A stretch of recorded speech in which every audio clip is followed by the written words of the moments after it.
Novak, for hire.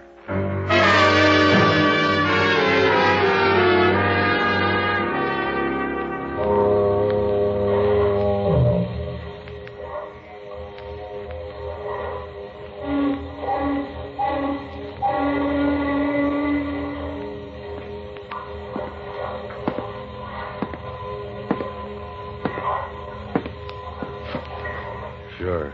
I'm Pat Novak. For hire.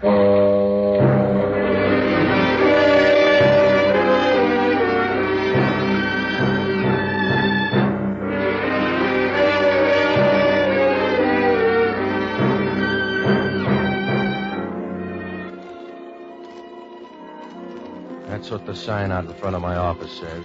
Pat Novak for hire. It's an easy way to put it, because if you're going to make a living down on the waterfront in San Francisco, you got to do everything but run for office. I rent boats and kick around a few scruples if the price is right. It's a living. And if anything goes wrong, you can always get your mother a visitor's pass. If you do get in trouble, you go first class all the way. I found that out when I first met Doreen Wilde. It was almost dark, and I was sitting in the office with the door open when she first showed up. Showed up's the right word. The wind was blowing outside and pushed her dress tightly against her legs as she walked in. She was young. From what I could see, she made Cleopatra look like Apple Mary. She had a voice like a bowl of warm stew. Hello. Are you Mr. Novak? That's my story. I'm Doreen Wilde. Mind if I sit down? On your desk here? You'll block the view. You'll get used to the new one. There. Now lean back and let me look at you. I want to hire you, Mr. Novak. After the look or before? You've got a power complex, darling. You know a man named Joe Condano? Oh, he's a gambler out on Geary Street. Friend of yours? I don't dislike him that much. We have business connections. That's why I want to hire you. To give him some money tonight. A needy case or a bad debt? A bad debt. Condano has an IOU from my brother for $10,000. You can go from there. Not if I'm supposed to say it was a fixed game. Condano's been around a long time. Yes? That's right. There are only two kinds of gamblers in this town, honest ones and dead ones. So if your brother owes $10,000, he better pay. That's why I'm hiring you. Just pay off Condano and make sure you get the pictures. Pictures of the Grand Canyon, huh? We'll talk about my past some other time. Well, for the moment, we'll just say you're photogenic. That's right. Your brother can't get the $10,000, so Condano's shaking you down. Yes. Yeah. I'll bet you make a nice rattle. How did Condano get the pictures? My brother gave them to him. You got a charming brother. You see only his better side. Will you do the job for $100? How long's it going to take? 2 hours, maybe. You'll have to meet with my brother. To meet with your brother, $100 is coolie wages. He'll give you the information, then you can see Condano. Where do I meet your brother? Room 729, the Dixie Hotel. He'll be there about 8:30. That packing crate down on Powell Street? Your brother's a cutie. I know winos that wouldn't go in there. We'll meet you there at 8:30. Oh? You going to be there? Yeah. Do you mind? I can stand it. Do you carry a spare battery for that gleam in your eye? Your $100 covers that, too. See you at 8:30.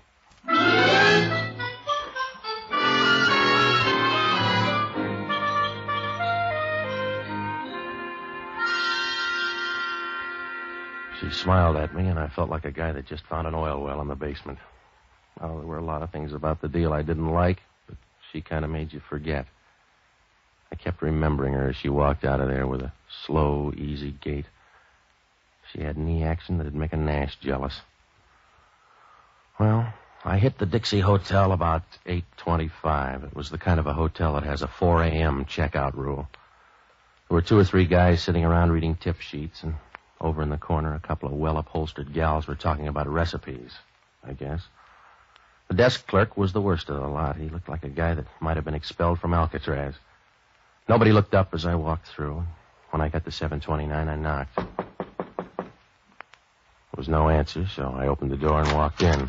There was a bed lamp on and a lot of smoke in the room. Through the smoke, I could pick out the committee. They were crazy about me. Come on in. Looking for someone? Yeah, but she's got a better figure than you. Close the door. No, she's not here. I'll just run along. Close the door, mister. You need the ventilation. I said close the door. Now sit down. Sit down on the bed there. You're a tough host. So I'm broken-hearted. Just be a good boy now and give it to me, huh? You got the wrong guy. Give it to me fast, mister. I don't know what you're talking about. I came up here to meet somebody. Already met him. I've run across better people in sewers. Now, look, meathead, I'm only going to say this once more, so make a copy. You got the wrong guy. You think I got something? I haven't got it. No? No, so you and your playmates swing out of here in your tails. I never saw you until 3 minutes ago, and I'm tired of the friendship already. All right. Eddie. Yeah? Go through this guy's coat. Yeah, sure.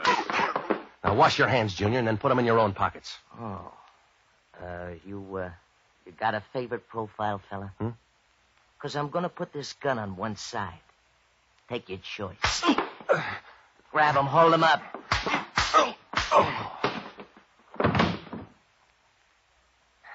All right, Eddie. Now you don't have to wash your hands.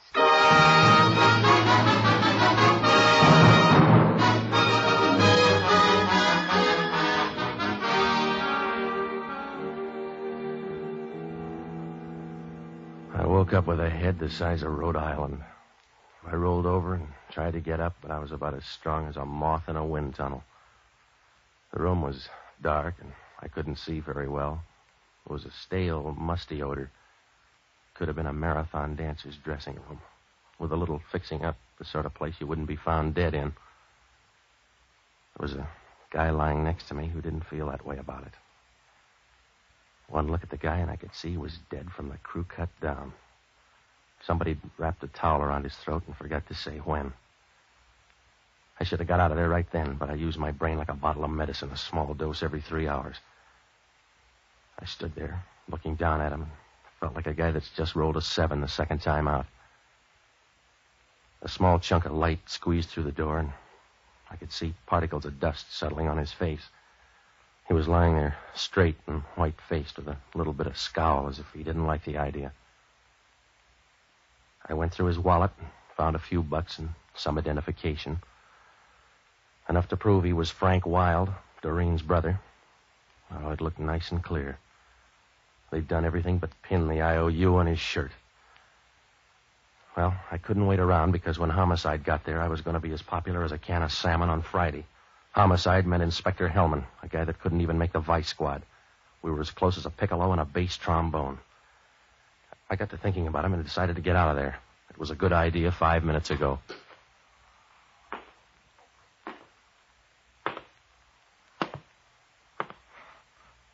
Hello, Novak. Oh, Hellman. Small wake, huh? Just a few close friends. You always drop by room 729 this time of night? I got a bad memory for faces. Who's your friend? His name's Frank Wilde. That's one answer. I was supposed to meet him here at 8:30. That's another. You got a third? Who killed him? I don't know, Hellman. Maybe 3 or 4 people. Maybe a pack of lugs from Joe Condano's. Yeah? I think you're modest, Novak. I think maybe you killed him. Oh, yeah, sure. I wrapped the towel around his neck, beat myself to death with a pistol, and jumped into the same grave. Maybe. Oh, stop it, Hellman. That isn't smart. That still leaves you in the running. I came up here to make $100. That's all I know about it. Check down at the desk. They'll tell you. I checked on the way up. The desk clerk says room 729 is in your name. Get your dough back, Hellman. You've been hijacked. Yeah? Look up a gal named Doreen Wilde. Who's she? The stiff sister. He got in a jam with Joe Condano and bailed himself out with some pictures. Oh. What kind of pictures? You just look her up and find out where she was at 9 o'clock tonight. I got a bird in the hand. And call on Joe Condano. His Gunsel's held a convention here tonight. That's too much legwork. You're handy, Novak. I can't afford a bum rap, Hellman. Get yourself another boy. You get me one. It's your hotel room. There's a dead guy in it, and you got a bad record.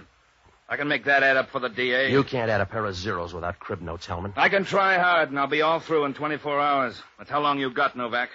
You got one day, and you're not going to be lonesome. Because I'm going to put a tail on you the whole time. Well, that'll be fun. I'm going to know where you are every minute. Stop posing, will you? You couldn't follow an elephant across a basketball court. Just stay handy, Novak. I'll be ready. I'm going to fingerprint this room and run that towel through a test. And then I'll be ready. Yeah, you better watch out for that towel. Huh? Remember, when it comes to towels, Hellman, you have to start from scratch.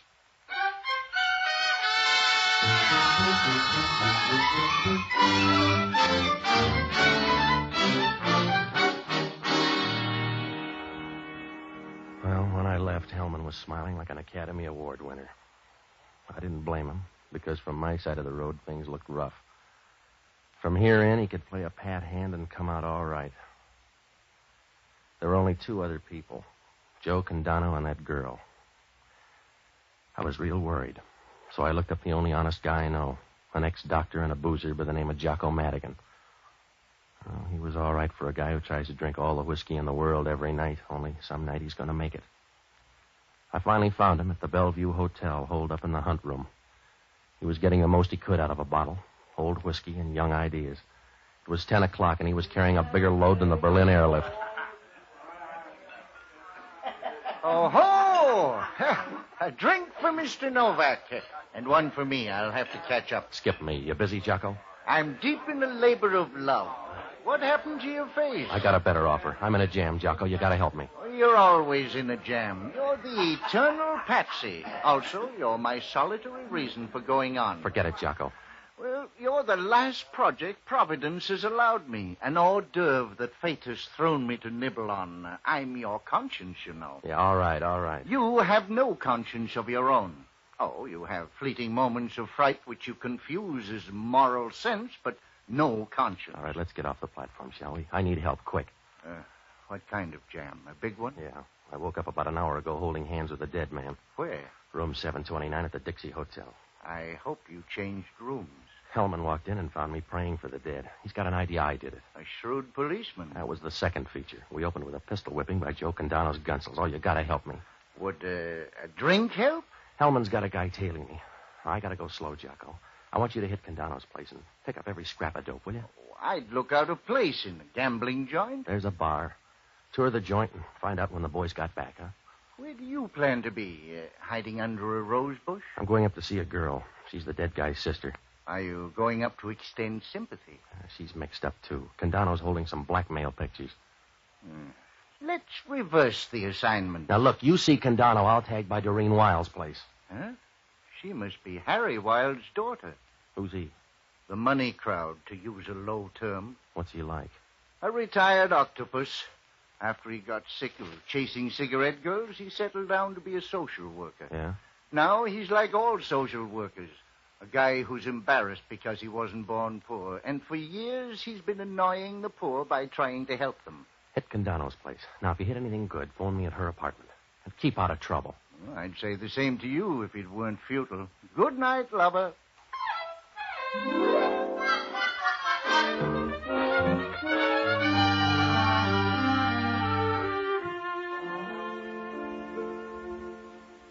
When I walked out, Geary Street was cold and deserted. The fog had moved in and staked out a claim all the way down to Market Street.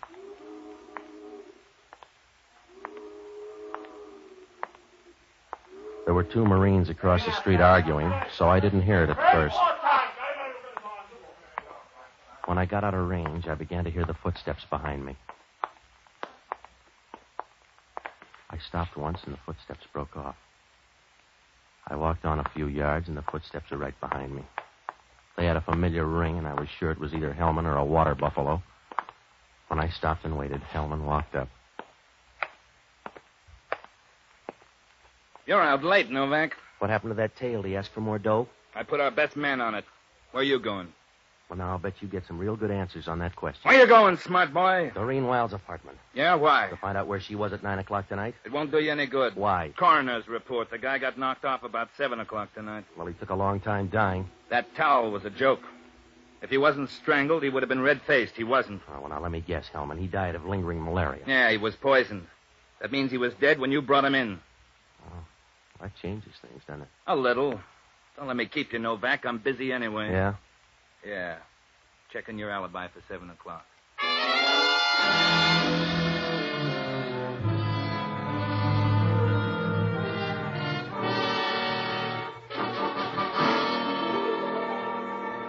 I had no alibi for 7 o'clock.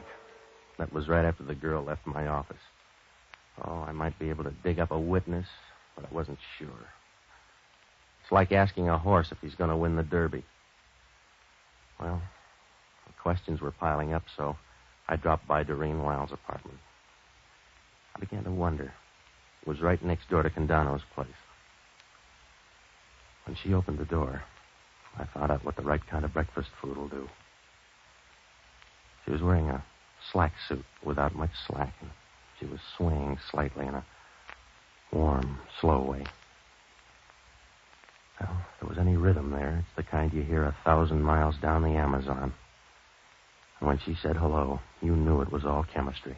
Hello, Mr. Novak. I missed you at room 729. This'll do just as well. Come in. Yeah. You're wearing your face a different style. Yeah, Condano's boys didn't like it the old way. I like it. I like it very much. Yeah, what happened to you tonight? Frank was supposed to pick me up. He didn't come by. I see. Your brother finally showed up at the hotel. Oh, yes? Yeah. He paid off that IOU. Is that a quaint way of telling me he's dead? I suppose. Oh, don't sob so loud. You'll wake the neighbors. You know by this time that to me Frank was a poor excuse at best. Nothing more. Besides, I knew he was dead. Father's down there now identifying the body. Just for the record, who has those pictures now? Condano, I suppose? His boys piled me tonight looking for something. I got the idea it wasn't my Social Security number. Oh, you've had a busy evening. Yeah, they're going to book me for Frank's murder. Just call me Patsy. You need a drink then, darling. It can wait. Now, look, you're going to save some time if you tell me right now. No, I didn't kill Frank. Though I'd be willing to contribute to a shrine for the man who did. How about Condano? I don't know. In fact, I don't know Mr. Condano. Thirsty yet? Yeah, go ahead. Patsy, I'll give you $5,000 to find out who killed Frank. Hmm? Oh, I'll admit it was a good idea killing him, but I want to see the family name cleared up. Why don't you change names? That's easier. Oh, don't be crude. Will you do it? I may hang, and you can save your $5,000. Here's your drink. The money might help. Shall we call it a bargain? Suit yourself. Good. You don't want to stand there balancing that drink. No. That's it. Sit down. You know, you're an interesting guy, Patsy. I like you. Yeah? Yes, don't snowball the statement. Why'd you make it then? It seems safe enough.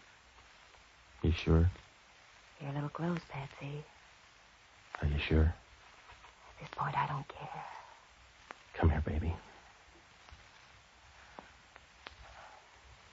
Patsy, What's on your mind? where I can buy a desert island cheap. Looks like you got an offer. Father, he'd forgotten his key. Excuse me. Come on over, Father. I want you to meet Mr. Novak. Mr. Novak? Yeah, they think I killed your son. Hi. He's the one I told you about. Oh, yes. Yes, now I remember. It's probably for me. Hello? Oh, yes. I think so. I'll be right there. I've got to run, darlings. Only be gone a while. Father, keep Mr. Novak sober, I'll pick up from there. Good night, Father. See you soon, Patsy.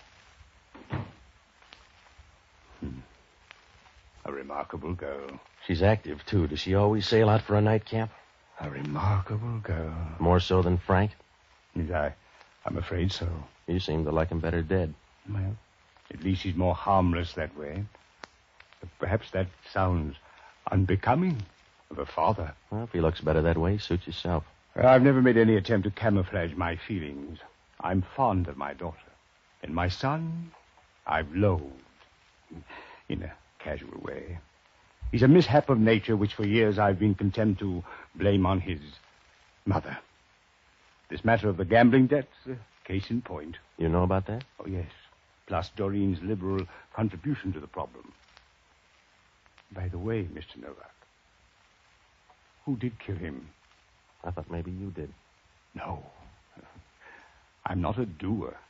I just cheer from the grandstand. Excuse me. Hello? It's for you, Mr. Novak. Yeah. Hello. Hello, Patsy. I'm down at Condano. I know that. What'd you find out? Never played 2 and 8 on a roulette wheel. All right, drop the clowning. Well, I found out about your friend. Yeah?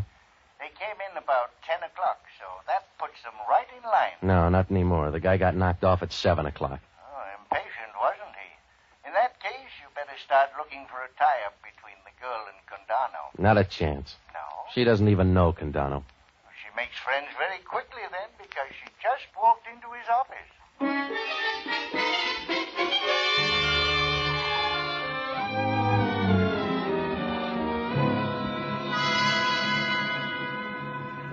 were beginning to fall into place. If the girl and Condano were that chummy, they were using those pictures. To squeeze the old man, probably. There was only one thing about it that didn't make sense. Why did Condano's boys beat my brains out if he had the pictures all along? Well, I talked to the old man a while, and then I headed for Condano's joint.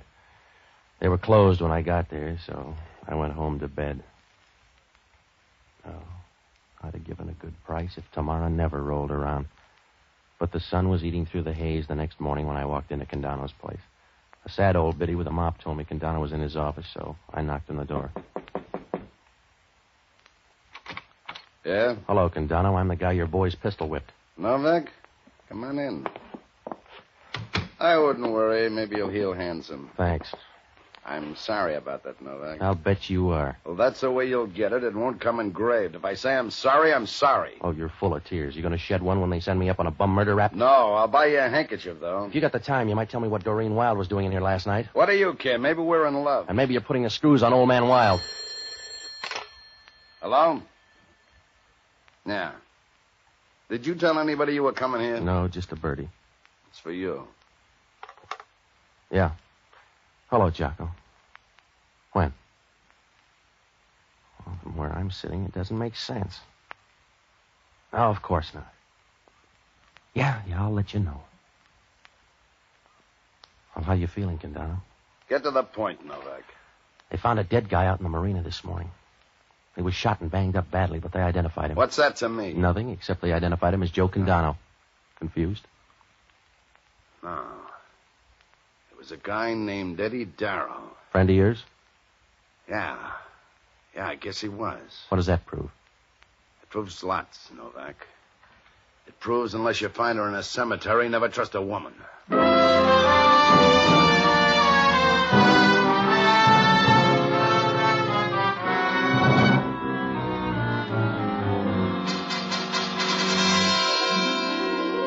Well, with a good assist from Deep Short, we could make it now. I knew that.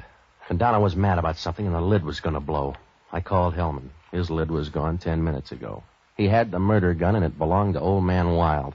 A messenger walked in and put it on the sergeant's desk a few hours ago with no explanation. Oh, that was the clincher. From here on in, it was cakes and ale. I told Hellman what I knew. He picked me up at Geary and Taylor, and we headed for the Wilde apartment. The girl and the old man were in the living room when we walked in. Everybody had breakfast? Patsy, I didn't know you came out till after dark. Well, we just wanted to call on your old man. Wilde, this is Inspector Hellman. Is there anything I can do? You're ambitious, Wilde. Hellman's here to arrest you for murder. I'm amused, but not frightened. They might have gone easy on you for killing your son, but not Eddie Darrow. And who is Eddie Darrow? The guy you thought was Condano when you killed him last night. Your daughter was helping him put on that squeeze. She even sent in your gun this morning. Please, Doreen, tell these men. Well, the starting backfield. Hello, Condano. Step aside, Novak. You don't need that gun, Joe. Not for long. All right. Push the girl out there. Push the girl out there. For a gambler, these are bad odds, Joe. Just keep talking loud, and when you stop, all of a sudden you'll know I'm through it. You made the first switch, Joe. I didn't trust you, so I sent Eddie Darrow up. He was a good guy, and I liked him. I didn't kill him, Joe. You made it easy, though. Say 'em fast, baby. Here it comes. Look out, Doreen! Watch the old man. Give me that gun. Yeah. We keep shooting the wrong people around here. I'm sorry, Hellman. I bungled, huh? Yeah, you bungled, Joe. How's the old guy, Novak? You should live so long, Hellman. He's dead. You're gonna need me soon, huh, Hellman? Yeah, right now. Come on, Joe. Tag by headquarters, Novak. Sure. Well, it was fun while it lasted. Yeah. I'm sorry he jumped in front of me. He didn't have to do it. No, but you expected it. I suppose. I'm made to expect things, Patsy. Uh-huh. And you're not going to mind this. I expected that, too. You can slap me, but don't leave me, Patsy. I don't want to be alone. You got a cigarette? They're on the table. I see. A match, Patsy? You go build your own fire. I'm leaving. Please, Patsy, I don't want to be alone. You won't. I'll send you a whistle. Goodbye.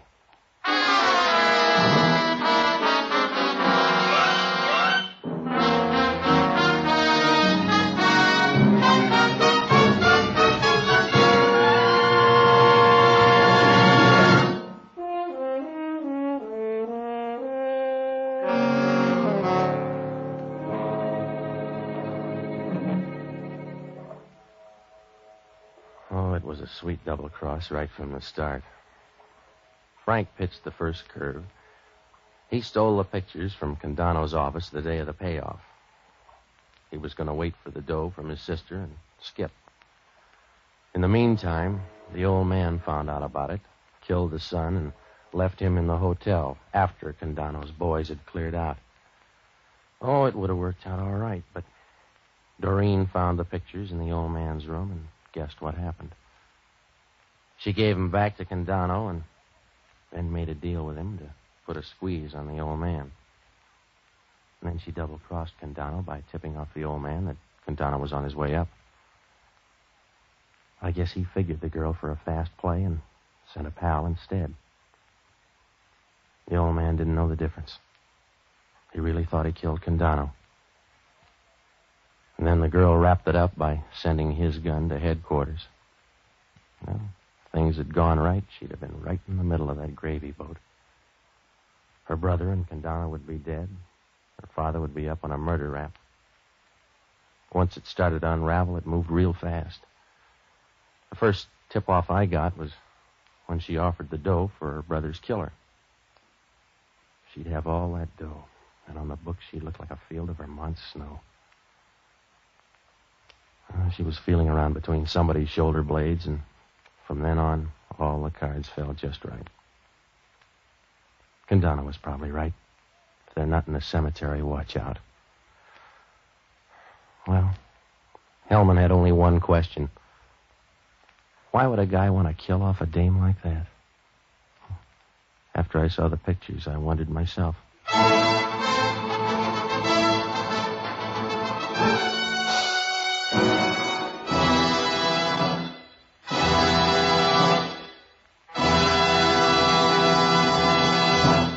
The Armed Forces Radio Service has just brought you Pat Novak for Hire, starring Jack Webb. Pat Novak is produced by William P. Russo. Jocko Madigan is played by Tudor Owen. Inspector Hellman is played by Raymond Burr. Music was composed and conducted by Basil Adlam. Be with us again next week when over most of these same stations we'll bring you Pat Novak for Hire.